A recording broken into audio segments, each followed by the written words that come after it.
Hello दोस्तों, कैसे हैं सब। स्वागत है सभी का एक और नई वीडियो के साथ। मैं हूं गरिमा सिंह और आप देख रहे हैं गरिमा सिंह यूट्यूब चैनल। मैं ये BEd first year first semester के लिए नोट्स बनाई हूं जो कि हिंदी में है। पेपर कोड है TE604 जिसका यूनिट 4 का टॉपिक है ब्रेन स्टॉर्मिंग। हिंदी में इसका अर्थ है मस्तिष्क उत्प्लवन। तो चलिए शुरू करते हैं।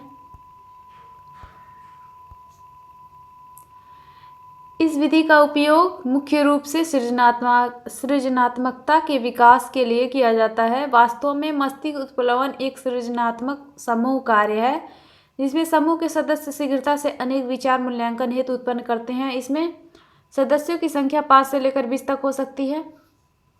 मस्तिष्क उत्प्लवन का अर्थात यह है कि ये कोई प्री प्लान नहीं होता है।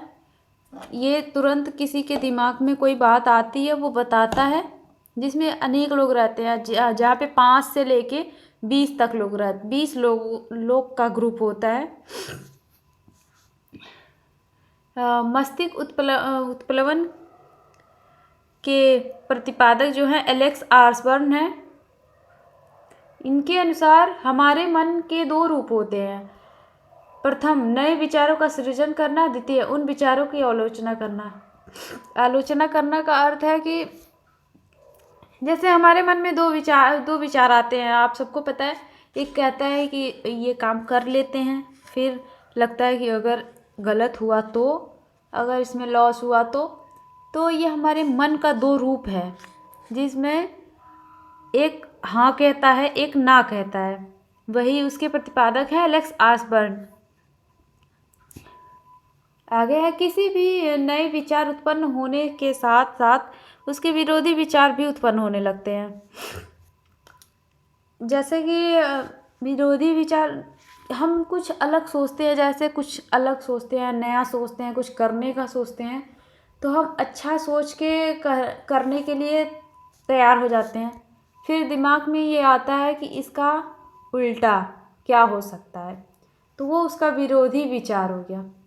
उदाहरण के लिए हम देखेंगे, उसके पहले आप शुरू से एक बार ये देख लीजिए,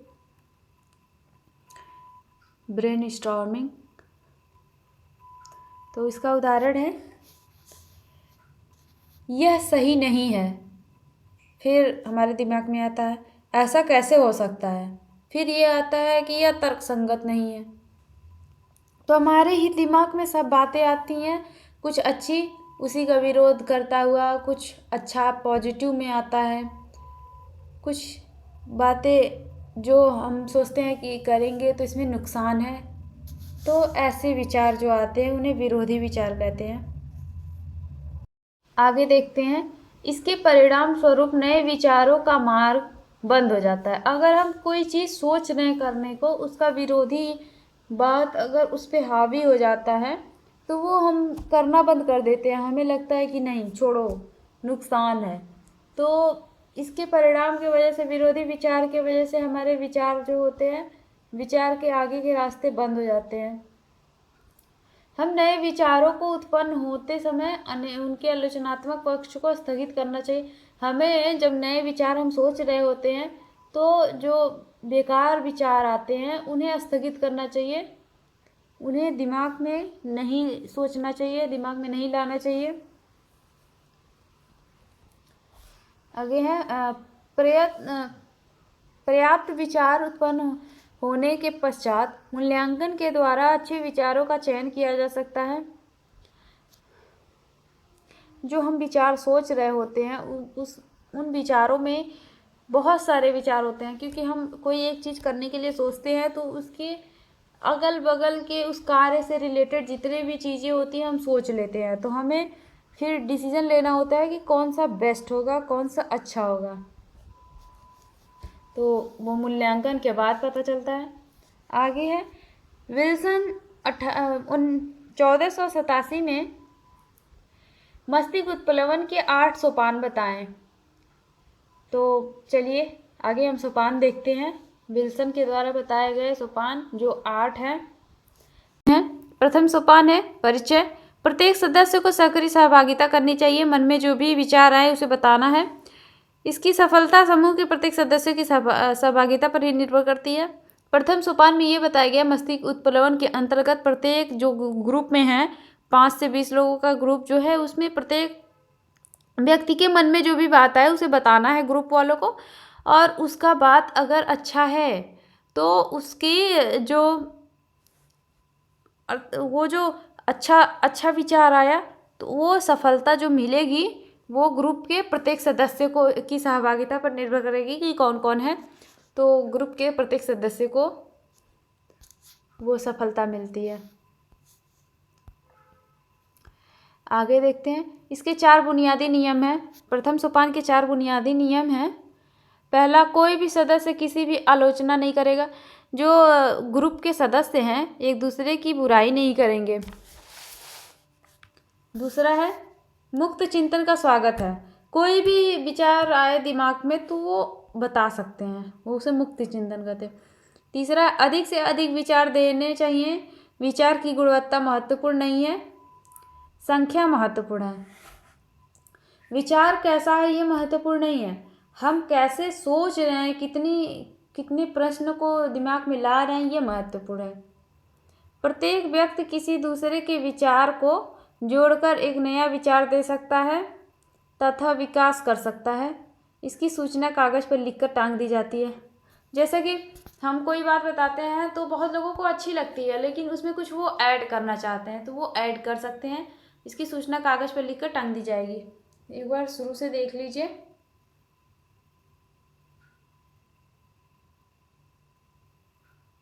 नेक्स्ट पॉइंट आगे है,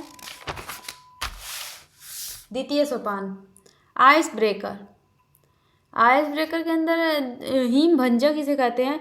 ऐसे विचार देना जिसके कई प्रकार के विचार उत्पन्न हो सके। जैसे कि हम कोई बात बताते हैं तो उसमें कई सारे आइडिया होते हैं तो उसे हिम भंजक कहते हैं। हिम भंजक ऐसे विचार देना जिसके कई प्रकार के विचार उत्पन्न हो। एक बात बताना जिससे कई सॉल्यूशन निकले उसे हिम भंजक कहेंगे। हिम भंजक के अंतर्गत आएगा। तृतीय सोपान है विषय, समस्या अथवा मुद्दे की परिभाषीकरण।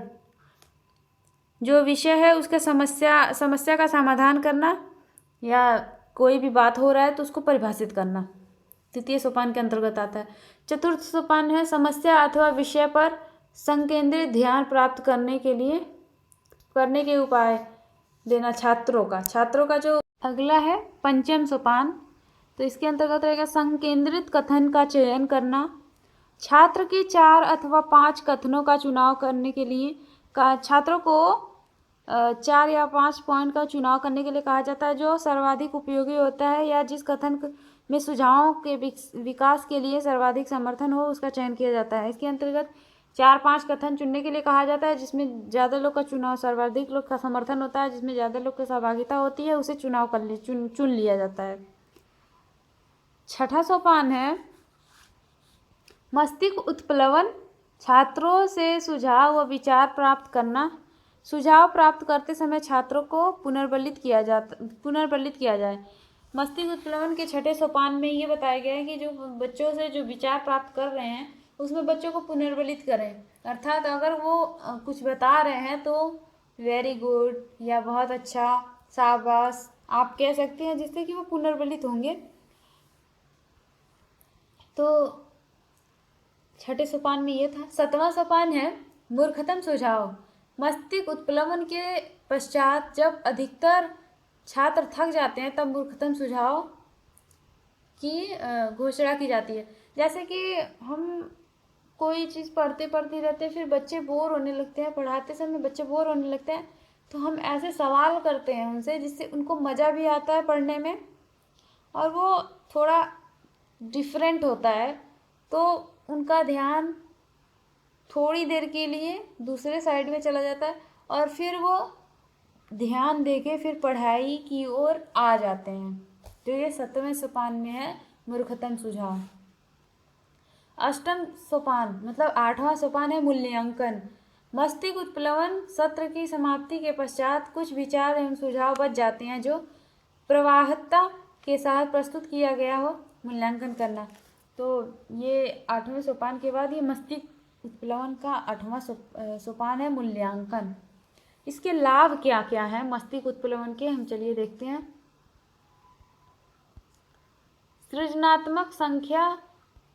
सृजनात्मकता को प्रोत्साहित करना। दूसरा पॉइंट है सभी छात्रों की सक्रिय सहभागिता प्राप्त की जाती है। तीसरा पॉइंट है अच्छी तैयारी की आवश्यकता नहीं होती है। चौथा पॉइंट है पूर्णतः नवीन विचारों एवं सुझावों को उत्पन्न किया जाता है। पांचवा पॉइंट है सभी परिस्थितियों में उपयोगी होती है। छठा पॉइंट है किसी एक विषय के बारे में चिंतन में सहायक होती है। इसके हानि क्या है? इसके हानि में पहला है किसी विषय की सुव्यवस्थित अध्ययन नहीं किया जा सकता है। अगर हम ये ब्रेन स्टॉर्मिंग करेंगे तो सीक्वेंस वाइज नहीं पढ़ाई कर सकेंगे, क्योंकि इसमें समय भी लगता है। दूसरा है परिणाम की भविष्यवाणी संभव नहीं है। तीसरा सत्रों का नियंत्रण कठिन होता है।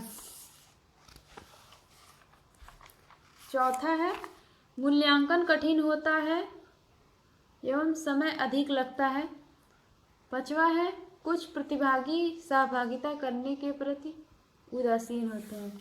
सबको तो अच्छा लगेगा नहीं, कुछ बच्चे उदासीन तरीके से बैठे होते हैं, तो आप एक बार शुरू से देख सकते हैं।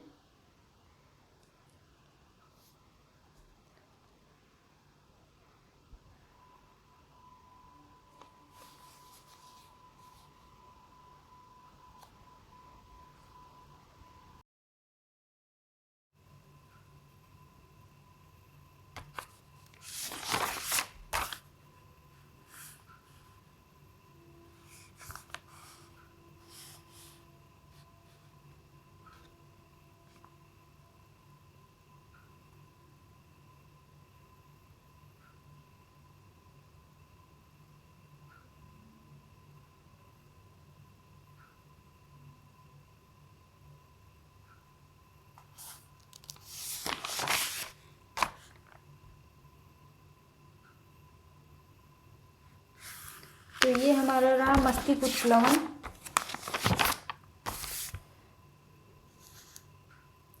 अगर ये वीडियो आपको अच्छी लगे तो लाइक करिए, शेयर करिए, सब्सक्राइब करिए। पूरा वीडियो देखने के लिए थैंक यू सो मच।